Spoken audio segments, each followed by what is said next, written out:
Muy bien, bueno, pues muchísimas gracias. Bueno, es un placer estar con todos vosotros hoy. Para empezar, deciros que ya hace unas cuantas décadas yo estaba en vuestro puesto ahora mismo, ¿no? Estaba buscando formas de ir a Estados Unidos para estudiar a un grado. Al final me conformé con un año, como decimos en inglés, un gap year, ¿verdad? Volví a España para hacer la carrera y ya posteriormente sí que se fructificó un poco los pasos para llevar a cabo un máster y un doctorado, ¿no? Y hoy, por ejemplo, pues mi labor es un poco doble, ¿no? Académica por un lado, porque sigo impartiendo cursos, y por otro lado administrativa en el sentido de dirigir los programas de movilidad internacional de mi universidad, ¿no?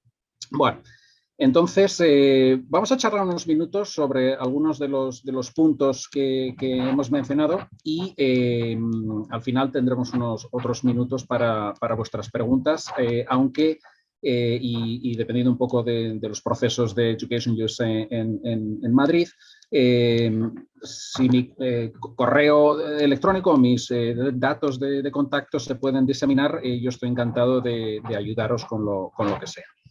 Bueno, la primera de los pasos, vamos a charlar unos segunditos sobre cómo buscar vuestra universidad y qué opciones hay, ¿verdad? Porque cuando hablamos o sea, desde un punto como España, desde donde estéis, y enfrentaros al sistema de búsqueda en Estados Unidos, que es un país tan grande y tan diverso en cuanto a opciones académicas, pues puede ser un poquito difícil, ¿no? Pero bueno, si vamos a la siguiente diapositiva, por favor. Bueno, ¿cuándo deberíamos de empezar a pensar? Bueno, daros como mínimo, daros un año, porque no sois los únicos que estaréis buscando solicitudes de grado o de programas avanzados y por tanto las universidades, aunque no lo creáis, tienen una cantidad increíble de solicitudes todos los años, ¿verdad? Y os puedo decir desde el lado de la oficina de admisión de la universidad que realmente hay unas épocas del año que son súper difíciles, pero no difíciles en el sentido negativo, sino que son difíciles porque hay una cantidad de trabajo increíble y muchas veces desde donde estáis vosotros estáis un poco ansiosos, ¿no? Que no me han contestado, que no sé qué pasa. Bueno, tranquilidad porque las universidades están trabajando contrarreloj, sobre todo cuando llegan las fechas importantes, ¿no? Pero bueno, daros como mínimo un año para empezar a pensar en qué universidad, qué tipo de ubicación en el país, en la costa este, en la costa oeste, a lo mejor en la zona de las montañas, en el sur, dependiendo, ¿no? Yo cuando elegí venir a Estados Unidos, elegí la costa este porque quería estar cerca, fijaros, ¿no? Que concepto a lo mejor tan trivial, ¿no? Pero quería estar cerca de los aeropuertos principales de la costa este alrededor de Washington, D.C., ¿no? Para poder, pues, en aquellos años, poder volar inmediatamente a España cuando fuera posible, ¿no? Entonces, cada uno de vosotros pues, tendrá una opinión, una opción o tendrá, digamos, ganas personales, ¿verdad?, de estar en una parte del país o en otra. Bueno, octubre y enero suelen ser, digamos, esas fechas en las que deberíais de tener un poquito en vuestro calendario para empezar a revisar y enviar las solicitudes, ¿no? Y luego, pues, ¿cuándo deberíais de empezar? Bueno, pues como estudiantes de subgrado, pues en ese primer año de bachillerato, y si algunos de vosotros estáis buscando pues, programas graduados, pues en ese tercer año, ¿no? Bueno, vamos a la siguiente. Bueno, ¿qué queremos decir cuando hablamos de FET, ¿no? Bueno, pues esto es simplemente buscar la mejor ubicación académica, personal, profesional para vosotros. Es decir, puede ser, digamos, un juego en el que tengáis en consideración muchos factores, ¿verdad? Y si podemos ir a la siguiente. Muy bien, perfecto. Bueno, pues ¿cómo buscamos, qué factores tenemos en cuenta para buscar el mejor programa, la mejor ubicación o la mejor universidad para nosotros. Bueno, primero, y yo creo que lo más fundamental, y esto es un poco la pregunta que se hacen los estudiantes norteamericanos cuando buscan universidades aquí mismo en el país, es cómo soy como persona. ¿Cómo me manejo con, digamos, grupos grandes? ¿Prefiero un lugar un poquito más pequeño? ¿Prefiero, digamos, la gran ciudad? ¿O prefiero algún lugar que esté un poquito más a las afueras de la ciudad, pero con acceso a la ciudad, ¿verdad? Digamos, eso es una decisión personal, pero yo creo que nadie mejor que vosotros para conoceros cómo sois y dónde creéis que mejor encajaríais, ¿verdad? Bueno, en cuanto al tipo de universidad, algunas de estas cuestiones a tener en cuenta sería pues, el número de estudiantes por clase, ¿no? Obviamente en las grandes universidades pues son como ciudades en sí mismas, ¿no? Entonces yo, por ejemplo, en una universidad como fue la Universidad de Maryland, en College Park, que está ahí cerquita de Washington, D.C., para ir de un edificio a otra parte del campus tenía que coger un autobús dentro del campus, ¿no? Y sin embargo, en la universidad en la que estoy trabajando ahora, puedo ir de una parte del campus a la otra parte andando tranquilamente en 15 minutos, ¿no? Entonces, digamos que son dos medios completamente distintos, ¿no? Dos lugares completamente distintos.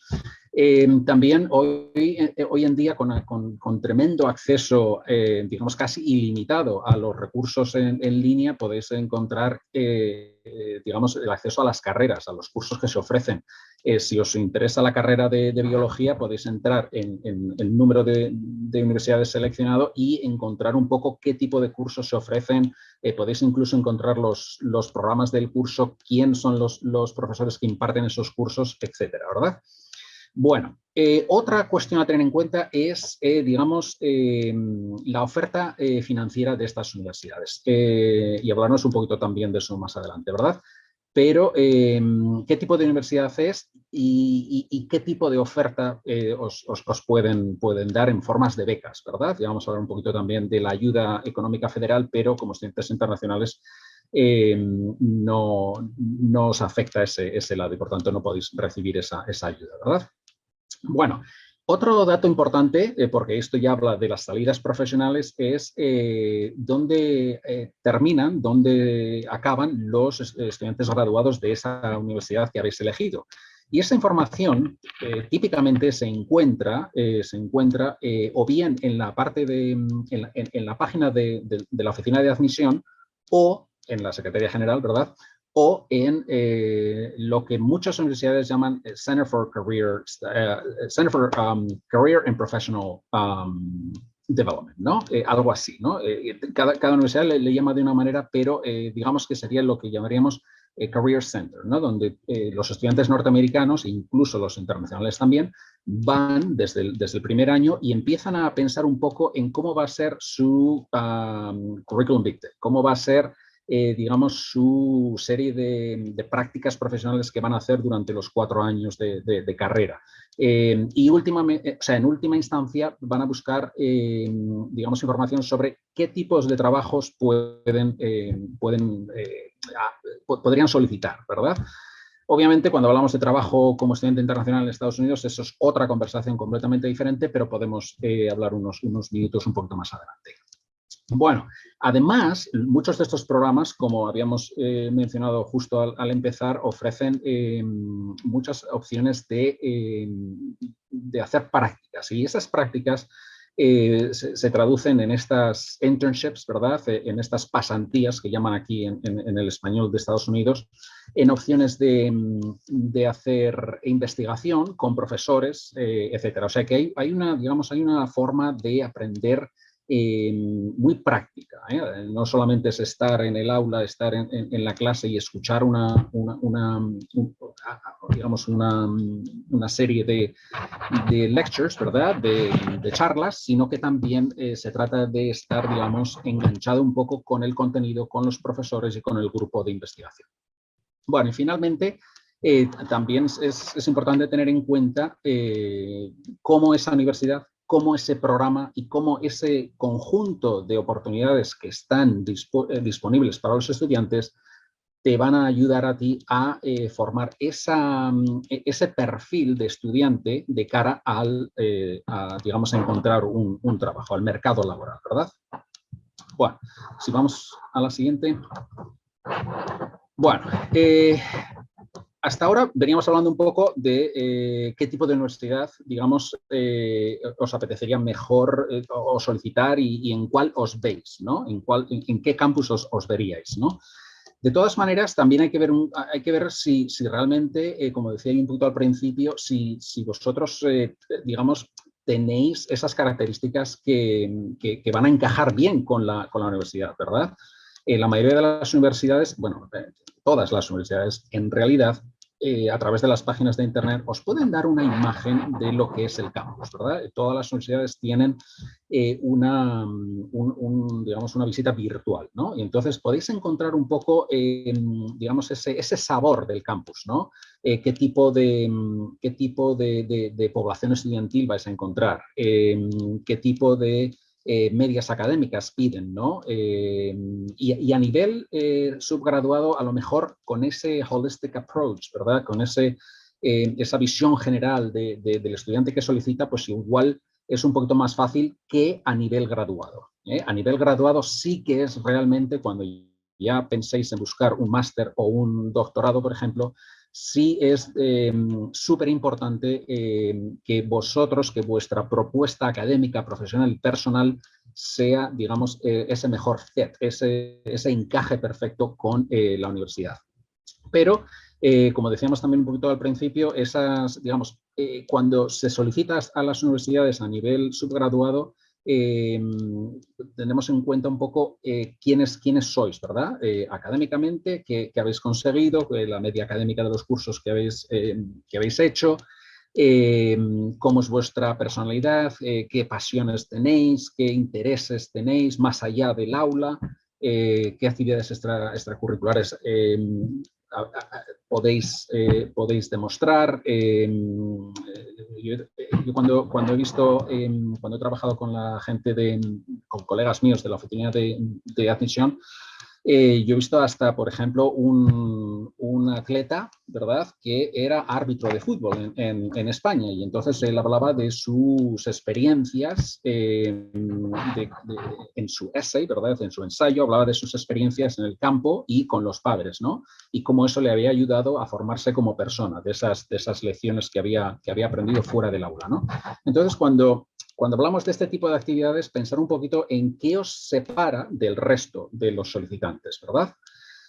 Hablarnos también un poquito de los resultados de los exámenes, etcétera, eso que llamamos test scores, porque a veces, dependiendo de la universidad, estos resultados pueden ser optativos o no. Quiero decir, que los podéis enviar o no. Depende un poco de la universidad. Bueno, pues hablando un poquito de las universidades, si vamos a la siguiente. Eso es, perfecto. Bueno, pues aquí hablamos un poco del tipo de instituciones y de programas, porque el sistema universitario académico en Estados Unidos es bastante diferente de lo que podamos estar acostumbrados en España o cuando hablamos con estudiantes internacionales del resto de Europa, ¿no?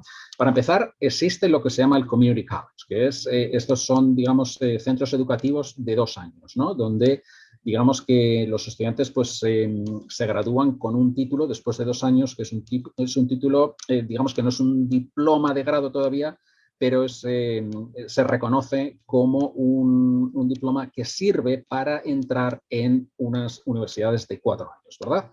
Las universidades de 4 años típicamente se van a dividir en públicas, privadas y luego también por el tamaño van a ser, digamos, más pequeñas en el sentido, pues por ejemplo, de las Liberal Arts Colleges, ¿verdad? O Liberal Arts Universities, las universidades de artes liberales o las grandes Research Institutions, ¿verdad? Las grandes instituciones de investigación, las grandes universidades de investigación se llaman así porque la labor académica se divide en la enseñanza y en la investigación, pero realmente la gran diferencia, por ejemplo, entre la Universidad de Maryland, la Universidad de Texas, la Universidad de... Podéis rellenar el hueco con el estado que os apetezca, ¿no? Estas grandes universidades, lo que se llaman las Big State Schools, tienen esa división entre la enseñanza y la investigación. Y la mayoría de los centros académicos dentro de esa universidad están muy orientados a la investigación. Y efectivamente, los profesores se dedican mucho a la investigación y a veces, o en muchos casos, son grupos de investigación de un profesor con un grupo de estudiantes. Ningún problema, perfecto. Pero en muchas de esas instituciones, lo que también se llama Research One Institutions, ¿verdad?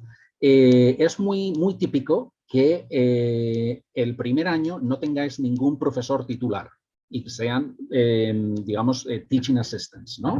Asistentes en el aula. Y digamos que esto tiene un lado positivo y un lado negativo. El lado positivo es que cuando vosotros, algunos de vosotros, vais a buscar un programa de máster o de doctorado, vosotros mismos podréis convertiros en un teaching assistant, ¿no? Donde, por ejemplo, si estáis en un departamento de lenguas o en un departamento donde os den la opción de enseñar un curso, digamos, para estudiantes de primer año, pues de repente os convertéis vosotros precisamente en el profesor, ¿verdad?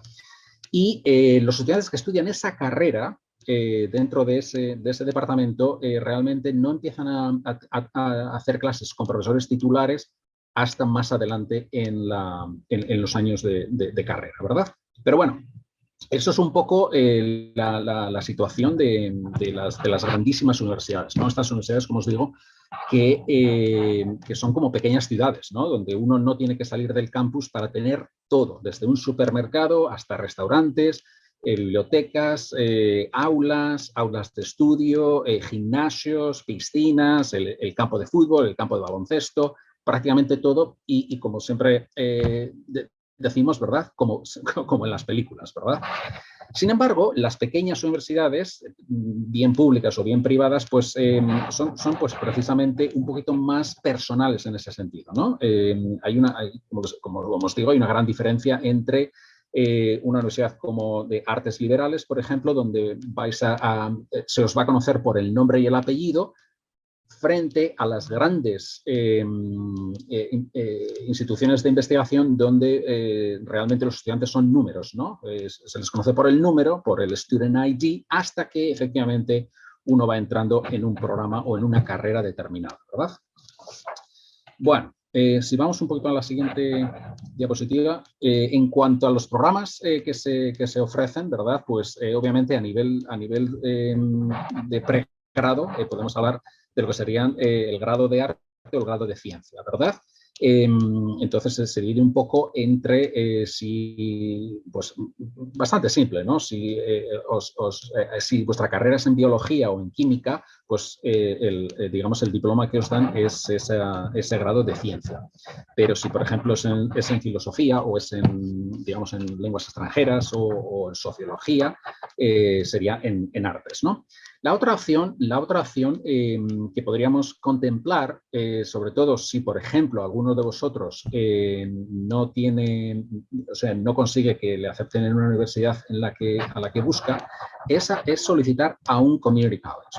Y para muchos estudiantes, y nosotros lo estamos viendo mucho, por ejemplo, con estudiantes de China, estos estudiantes acaban por empezar en un community college, completan 2 años allí y la mayoría de los estados dentro de Estados Unidos tienen acuerdos con los community colleges de su estado para que la transición de un community college a una universidad de 4 años sea, digamos, una transición perfecta, ¿no? La universidad reconoce los cursos que el estudiante trae del community college y, por tanto, solo tiene que cursar 2 años más en esa universidad y al final el diploma lo obtiene de esa universidad, ¿no?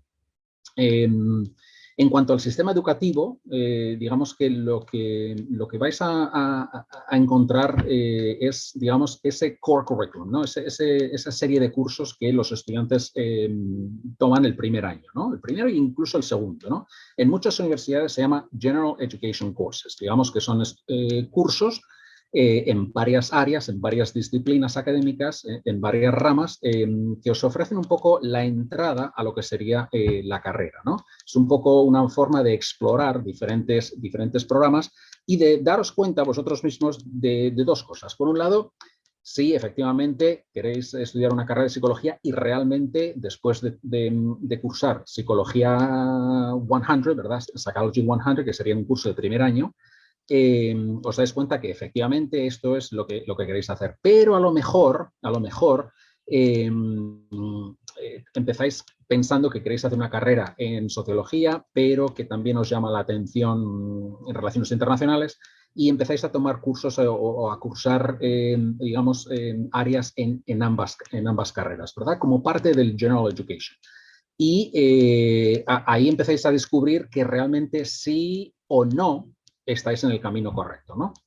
Y luego también lo que llamamos major o minor. Major sería la carrera y minor es algo que lo podríamos, realmente no tiene una buena traducción, pero sí es una serie de cursos y de créditos que todos juntos os dan otra, digamos, otra perspectiva académica a vuestro currículum en la universidad, ¿verdad? Entonces es muy común, por ejemplo, en la universidad, por ejemplo, es muy común que la gente que cursa las carreras de ciencias políticas o de relaciones internacionales añadan ese minor en una lengua extranjera, ¿verdad? Que puede ser francés, alemán, puede ser chino, árabe, etcétera, ¿no? Cualquiera de estas lenguas. O, por ejemplo, la gente que está dentro del el programa de negocios y hace relaciones internacionales, une los dos, ¿verdad? Relaciones internacionales con negocios y puede tener las dos carreras, ¿no? Esto es una cuestión muy americana de dar esta gran flexibilidad a los estudiantes para que puedan digamos, graduarse con varias áreas dentro de lo que sería su carrera, ¿verdad?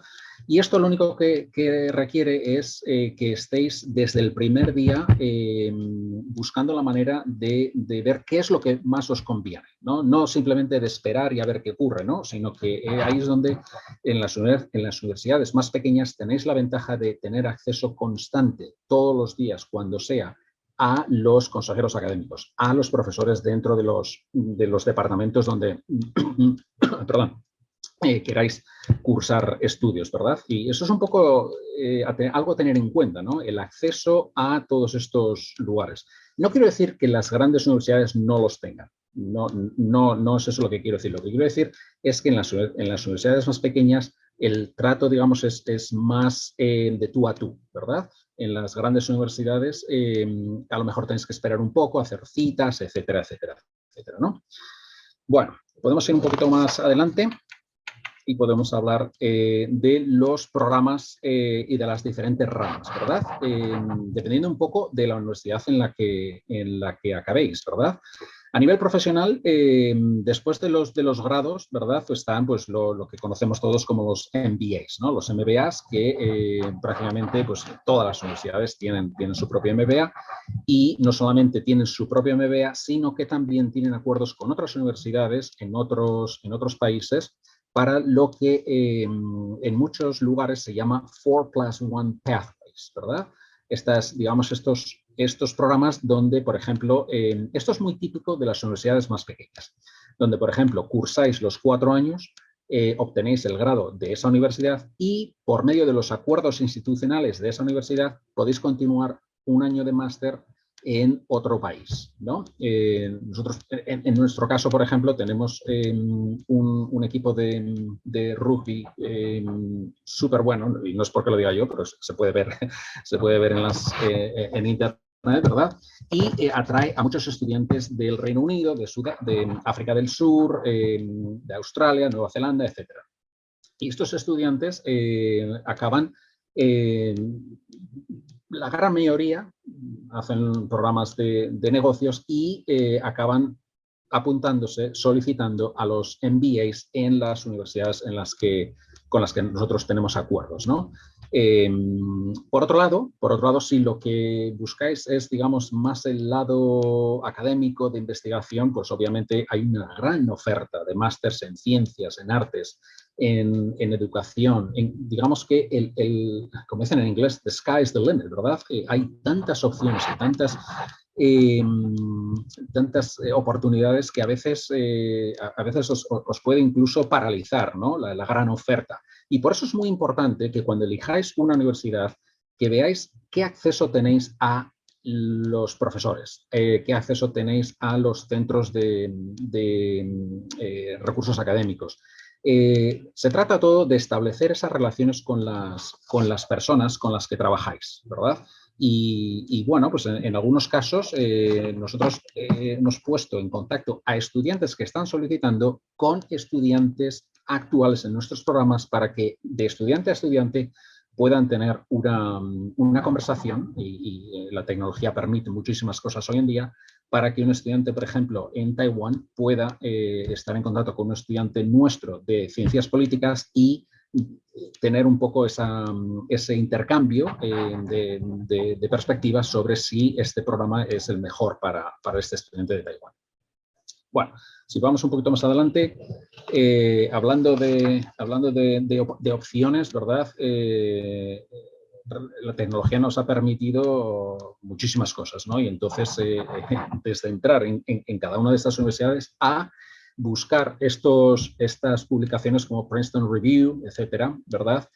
Donde están estas universidades están catalogadas con acceso a sus programas, etcétera, etcétera. Pero uno de los consejos que yo os daría es que seáis consumidores bien preparados y que no os paréis en la primera estación, sino que deis un par de vueltas, digamos, al circuito, como digo yo, y veáis a ver realmente dónde os bajáis. Qué universidad realmente os apetece solicitar, porque el proceso de solicitud no, o sea, es un trabajo, digamos, casi un trabajo a tiempo completo, le dicen aquí a los estudiantes de secundaria, ¿no? La gran mayoría de los estudiantes norteamericanos solicitan a 10, 15, 20 universidades. Entonces, digamos que la solicitud es un proceso, pero luego el ensayo personal hay que, digamos, adaptarlo un poco al tipo de universidad a la que se solicita. Por lo tanto, si alguno de vosotros todavía tiene tiempo extra para empezar a pensar, adelante, empezar a hacer investigación, empezar a identificar qué parte del país queréis estar, qué tipo de carrera os apetece y ver un poco qué opciones hay, ¿verdad?